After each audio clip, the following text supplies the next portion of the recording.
नमस्कार, ये आकाशवाणी शिमला है। अब आप प्रभा शर्मा से प्रादेशिक समाचार सुनिए। आज के मुख्य समाचार। मुख्यमंत्री सुखविंदर सिंह सुक्खू ने कहा, प्रदेश के वित्तीय हालात सुधरते ही कर्मचारियों को लंबित डीए जारी करेगी सरकार। कर्मचारियों के लंबित डीए व एरियर को लेकर विधानसभा में हंगामा, विपक्ष ने सरकार पर वादा खिलाफी का लगाया आरोप। प्रदेश के पहले मुख्यमंत्री व हिमाचल निर्माता डॉक्टर YS परमार को भारत रत्न देने का प्रस्ताव विधानसभा में सर्वसम्मति से पारित। और ऑनलाइन गेमिंग संवर्धन और विनियमन विधेयक 2025 संसद में पारित। अब समाचार विस्तार से। मुख्यमंत्री सुखविंदर सिंह सुक्खू ने कहा है कि प्रदेश के कर्मचारियों को डीए देना सरकार का कर्तव्य और दायित्व दोनों है। शिमला में चल रहे विधानसभा के मॉनसून सत्र में प्रश्नकाल के दौरान आज विधायक सतपाल सत्ती के सवाल के जवाब में उन्होंने कहा कि प्रदेश की आर्थिक स्थिति ऐसी नहीं है कि तुरंत प्रभाव से इसे जारी किया जा सके। ऐसे में वित्तीय हालात सुधरते ही लंबित डीए जारी कर दिया जाएगा। इस पर विधायक बिक्रम ठाकुर ने कहा कि मुख्यमंत्री ने मई माह में डीए की किश्त देने की घोषणा की थी, जिस पर अमल नहीं हुआ है। इस पर मुख्यमंत्री ने कहा कि बजट घोषणा के अनुसार डीए दे दिया जाएगा। उन्होंने कहा कि ओपीएस देने के बाद केंद्र सरकार ने कई तरह के प्रतिबंध लगाए हैं और 3 वर्ष में कुल मिलाकर 4,800 करोड़ रुपए कम मिला है, जिससे प्रदेश की आर्थिक स्थिति को नुकसान हुआ है। इस पर नेता प्रतिपक्ष जयराम ठाकुर ने कहा कि कांग्रेस को सत्ता में लाने में कर्मचारियों का अहम योगदान रहा है। उन्होंने कहा कि कर्मचारियों को पूर्व भाजपा सरकार ने सारे लाभ दिए, लेकिन वे ओपीएस को लेकर नाराज थे। मुख्यमंत्री ने इस पर कहा कि पूर्व सरकार के समय का ही 11% डीए का भुगतान वर्तमान सरकार ने किया है। उन्होंने कहा कि पूर्व सरकार ने कर्मचारियों के लिए नए वेतन आयोग को लागू तो कर दिया, लेकिन 10,000 करोड़ रुपए का एरियर नहीं दिया। उन्होंने कहा कि भाजपा सरकार के समय बढ़ी हुई आरडीजी ग्रांट मिलने के बावजूद ये देनदारियां चुकता नहीं की गईं। इस दौरान विपक्षी दल भाजपा ने सदन में नारेबाजी की और फिर वॉकआउट कर दिया। मुख्यमंत्री सुखविंदर सिंह सुक्खू ने विधायक विनोद सुल्तानपुरी के प्रश्न के उत्तर में कहा कि राज्य सरकार विश्राम गृहों का किराया बढ़ाने पर विचार करेगी। उप मुख्यमंत्री मुकेश अग्निहोत्री ने विधायक मलेंद्र राजन के प्रश्न के उत्तर में बताया कि प्रदेश में एसडीएम के माध्यम से समितियों का पंजीकरण किया जाएगा। विधायक कुलदीप सिंह राठौर के सवाल के जवाब में बागवानी मंत्री जगत सिंह नेगी ने कहा कि नवबहार स्थित बागवानी निदेशालय को शिमला से बाहर शिफ्ट नहीं किया जाएगा। कर्मचारियों के लंबित डीए व एरियर को लेकर आज विधानसभा में खूब हंगामा हुआ।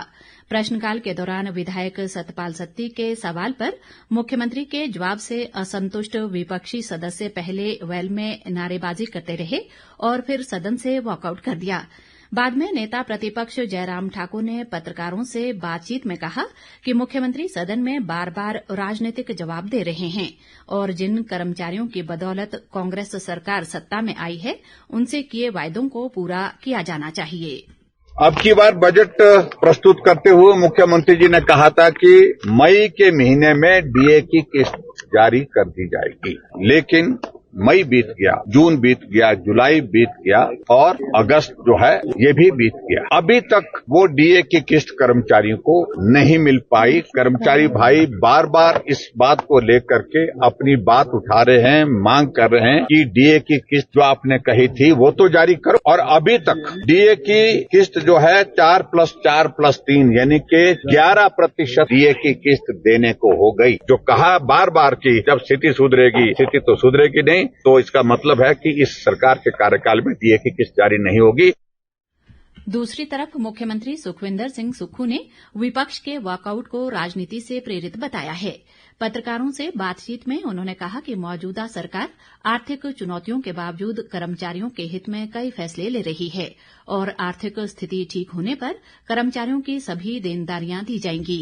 हमने बजट में जो अभी फैसला किया है कि आने वाले समय में सरकारी कर्मचारियों को जो हमने 3% कहा है उसका डीए हम जरूर देंगे। एनपीएस का जो पैसा पड़ा है केंद्र सरकार के पास 9,000 करोड़ रुपए का, उसमें 4,500 करोड़ तो सरकारी कर्मचारी और अधिकारियों का एनपीएस से जो पैसा कटता वो है, और जो 4,500 करोड़ रुपया हमारा है कि हमें उसको मिलना चाहिए, उस पर भी ये कुंडी डालकर बैठे हुए हैं। किसी न किसी तरह से प्रदेश के आर्थिक संसाधनों को भारतीय जनता पार्टी के कान बंद किया जा रहा है। अभी हमारा ध्यान सिर्फ ये है कि जो आपदा प्रभावित परिवार हैं उनका मदद की जाए, उनको किसी तरह स्टैब्लिश किया जाए, सड़कों को खोला जाए। उसके बाद हमारा दायित्व ये बनता है कि जो सरकारी कर्मचारियों की देनदारी है उस देनदारी को हम धीरे धीरे कम करेंगे। और निश्चित रूप से जब बजट में मैंने घोषणा की है, बजट में उसका एलोकेशन किया है, तो हम उनको डीए जरूर देंगे। ताजा समाचारों के लिए आप हमारे Facebook page All India Radio news Shimla, X handle @AIR News_ Shimla और YouTube channel AIR Shimla news पर लॉग इन कर सकते हैं। शेष समाचार इस अंतराल के बाद।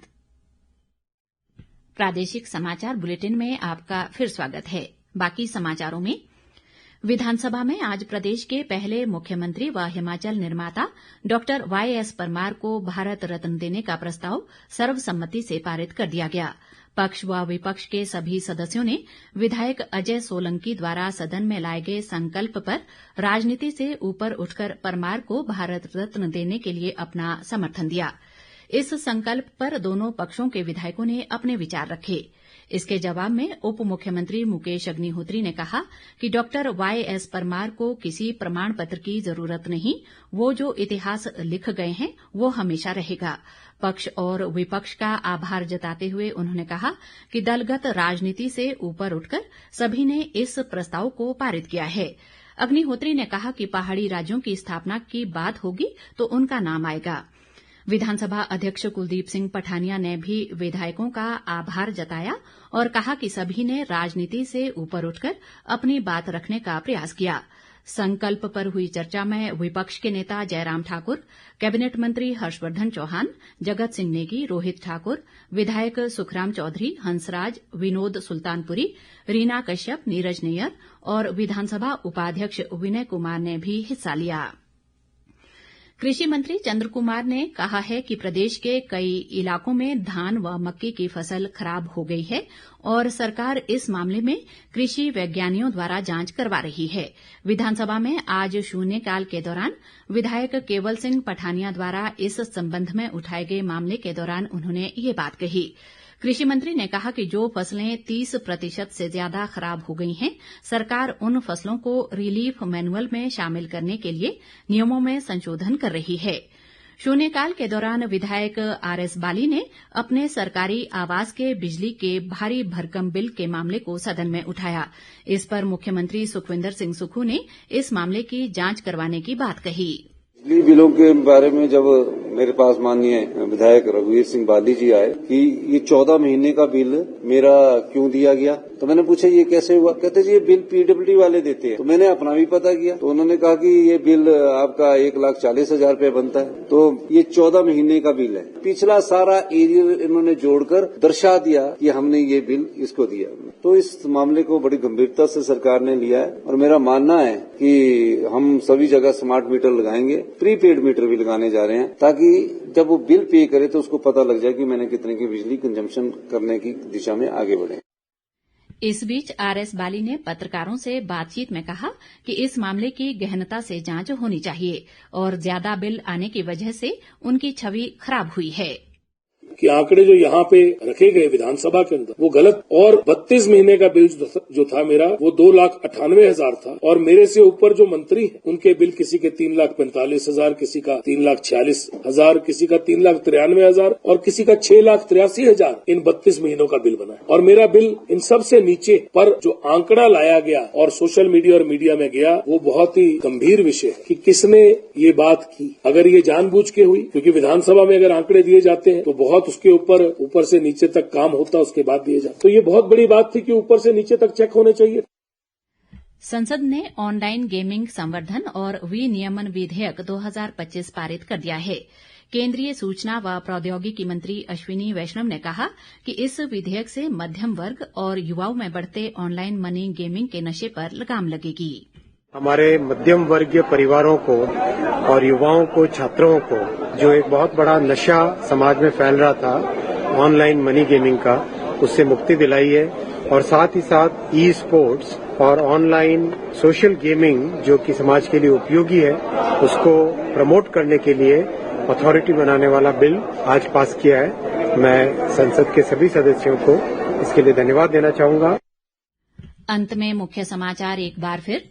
मुख्यमंत्री सुखविंदर सिंह सुक्खू ने कहा, प्रदेश के वित्तीय हालात सुधरते ही कर्मचारियों को लंबित डीए जारी करेगी सरकार। कर्मचारियों के लंबित डीए व एरियर को लेकर विधानसभा में हंगामा, विपक्ष ने सरकार पर वादा खिलाफी का लगाया आरोप। प्रदेश के पहले मुख्यमंत्री व हिमाचल निर्माता डॉक्टर YS परमार को भारत रत्न देने का प्रस्ताव विधानसभा में सर्वसम्मति से पारित। और ऑनलाइन गेमिंग संवर्धन और विनियमन विधेयक 2025 संसद में पारित। इसी के साथ ये समाचार बुलेटिन समाप्त हुआ।